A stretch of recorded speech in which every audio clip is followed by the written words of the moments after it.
Bonjour, aujourd'hui je vais vous montrer comment on mesure la plus petite force au monde avec ça. L'objet que vous voyez là, c'est un cryostat à dilution qui emmène à très basse température, mais qui est à l'envers des cryostats habituels. Ils ont d'ailleurs appelé ça un sionludi, dilution à l'envers. Et l'endroit clé, il se passe là. Venez voir. Ici, cette plateforme, elle est suspendue pour éviter toutes les vibrations.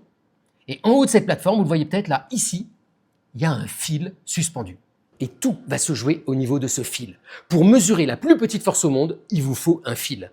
Et je vais vous montrer comment ça marche et surtout à quoi ça sert. Et pour ça, vous allez me suivre, on va aller le voir en direct ce fil. On est en direct de l'Institut Néel dans l'équipe 9 et je suis en train de rejoindre leur autre laboratoire. On y est. Là, vous avez le nanofil qui va nous permettre de faire cette mesure incroyable.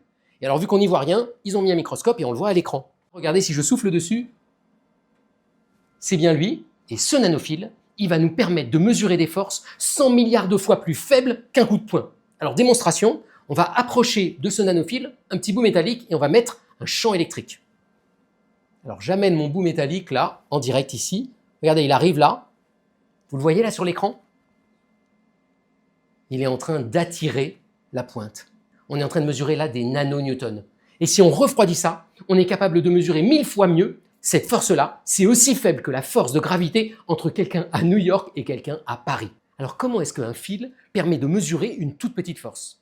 Eh bien l'astuce, c'est de le faire vibrer et de le mettre à sa résonance. Vous savez par exemple, quand vous poussez une balançoire comme ça dans le parc, il faut se mettre juste au bon rythme pour que la balançoire aille de plus en plus haut. Eh bien c'est un peu pareil avec ce fil.